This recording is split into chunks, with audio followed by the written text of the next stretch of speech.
City cable. ప్రభుత్వ పాఠశాలల దుస్థితిపై 8వ వార్డు కౌన్సిలర్ జావీద్ హుసేన్ ఆవేదన.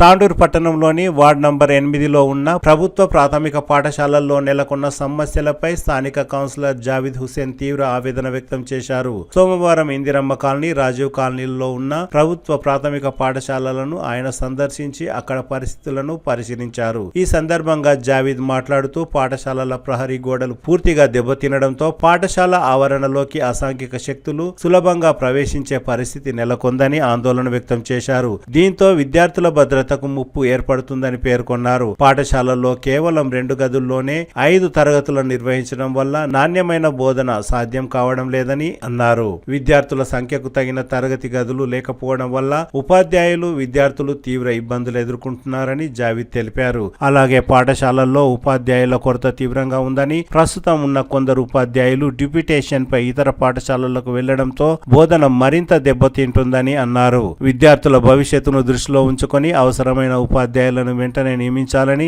విద్యాశాఖ అధికారులను జావీద్ హుసేన్ డిమాండ్ చేశారు. ప్రభుత్వ పాఠశాలల్లో మౌలిక సదుపాయాలను మెరుగుపరచడంతో పాటు ప్రహరీ గోడ నిర్మాణం, అదనపు తరగతి గదుల ఏర్పాటు, ఖాళీగా ఉన్న ఉపాధ్యాయ పోస్టులను తక్షణమే భర్తీ చేయాలని జావీద్ ప్రభుత్వాన్ని డిమాండ్ చేశారు. విద్యార్థులకు మెరుగైన విద్యా వాతావరణం కల్పించేందుకు అధికారులు వెంటనే చర్యలు తీసుకోవాలని జావీద్ హుసేన్ డిమాండ్ చేశారు.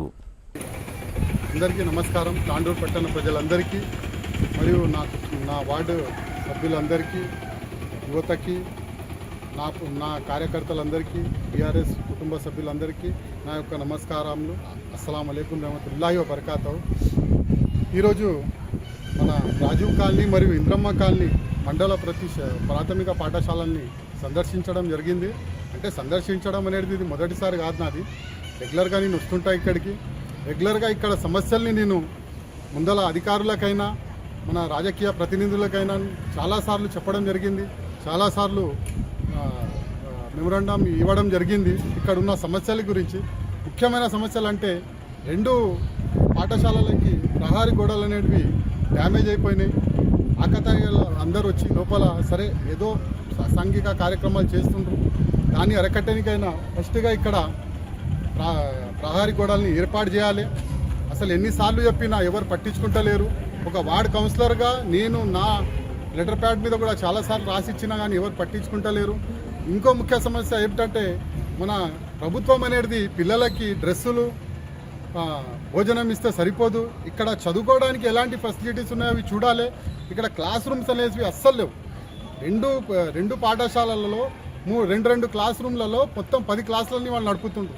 అసలు వాళ్ళు ఎట్లా నడుపుతుండ్రు, ఆ టీచర్లు ఎట్లా మెయింటైన్ చేస్తుండ్రు నాకు అర్థమవుతలేదు. ఉర్దూ మీడియం మరియు ఇంగ్లీష్ మీడియం అనేది ఏ రకంగా వాళ్ళు బోధిస్తున్నారో నాకు అర్థమవుతలేదు. ఒక్క క్లాస్లో 5 క్లాసుల స్టూడెంట్స్ కూర్చుంటుండ్రు. వాళ్ళకి ఏం అర్థమవుతుంది, వాళ్ళ ఫ్యూచర్ ఏమో కావాలి, పిల్లల్ని వాళ్ళు ఎట్లా నేర్పియాలి, పిల్లల్ని వాళ్ళు ఎట్లా సరిదిద్దాలి, అసలు ఏంటి తప్పు ఒప్పు ఎట్లా నేర్పాలి. ఇప్పుడు ఉన్న ఇక్కడ టీచర్లు కూడా పర్మనెంట్గా ఒకటే టీచర్ ఉన్నారు, మిగతా టీచర్లు అన్నీ డిప్యుటేషన్ పైన ఉన్నారు. కనీసం ఈ 2 స్కూళ్ళలో 8 తరగతులు పెట్టి ఒక 7 మంది టీచర్లకి పర్మనెంట్గా ఇస్తే చాలా బాగుంటుంది. ఈ ప్రభుత్వం అనేది ఎప్పుడు కళ్ళు తెరుస్తుందో, ఇది పిల్లల ఫ్యూచర్కి సంబంధించింది. దీంట్లో కూడా మీరు చెలగాటం అనేది చాలా చేస్తుండ్రు.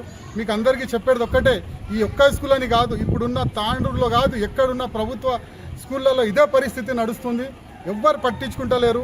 ఎవరైనా కానీ, అధికారులైనా కానీ, ప్రజాప్రతినిధులు కానీ వచ్చి చూస్తలేరు. కనీసం మేము పోయి చెప్తే కూడా వాళ్ళు వినే పరిస్థితుల్లో లేరు. కేవలం ఒకటే, మనం ఏమైనా చెప్తే దానికి ఎవరో పేడ్ వర్కర్లను పెట్టి దానికి కౌంటర్గా ఏదో మాట్లాడిపిస్తారు తప్ప అసలు వీళ్ళు ఏం చెప్తుండ్రు, వీళ్ళు అసలు ఏముంది బాధ అనేది తెలుసుకొని కూడా వాళ్ళకి టైం లేదు. వాళ్ళు ఏమంటే ఎవరినో ఒకరిని నేర్పుతారు, ఏదో పైసలు ఇస్తారు, చెప్పుకోవడం తప్ప వీళ్ళకి వేరే పని పాట లేకుండా పోయింది. నేను ఒకటే చెప్తున్నా, నేను అధికారులకైనా, ప్రజాప్రతినిధులకైనా, ఇప్పుడు ఉన్న ప్రస్తుత అధికార పార్టీ నాయకులకైనా, ఎమ్మెల్యే గారికైనా, చైర్పర్సన్ గారికైనా మీకు ఒకటే చెప్తున్నా. నేను మళ్ళీ పదే ఒకటే నేను చెప్తున్నా, ఈ ఒక్క వార్డని కాదు, తాండూరులో 36 వార్డులలో మీరు సందర్శించండి. ప్రతి గ్రామాల్లో సందర్శించి చూడండి. ఇప్పుడున్న కనీసం వేరే సౌకర్యాలు లేకపోయినా కానీ పిల్లల భవిష్యత్తు గురించి మీరు ఆటాడుకోకండి.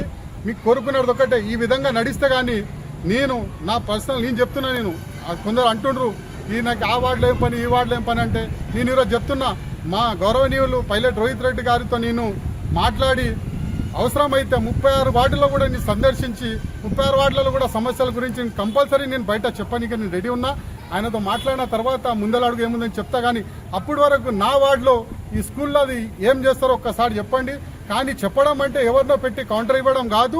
దీన్ని సమస్యని పరిష్కరించండి. పరిష్కరించినప్పుడు నేనే వచ్చి మీ పక్కన నిలబడి మీకు సన్మానం చేసి నేను పోతా అని అందరితో కోరుకుంటాను. Thank you. ప్రభుత్వ అధికారులైనా ఎంఈఓ గారితోనైనా కానీ మన ఎంఈఓ గారితో ఇంకా విద్యకు సంబంధించిన ఏ అధికారినైనా కానీ ఇక్కడ మా స్కూళ్ళని తొందరగా సందర్శించి ఇక్కడ ఉన్న సమస్యల్ని తొందరగా పై అధికారులకు చెప్పి ఈ సమస్యల్ని పరిష్కరించాలని అందరితో కోరుకుంటున్నాను. Thank you. ఇప్పుడు క్లాస్లో ఇప్పుడు 3 తరగతులు నేను చెప్పాలంటే ఇప్పుడు కొంచెం క్లాస్ ఉంటుందా 4th క్లాస్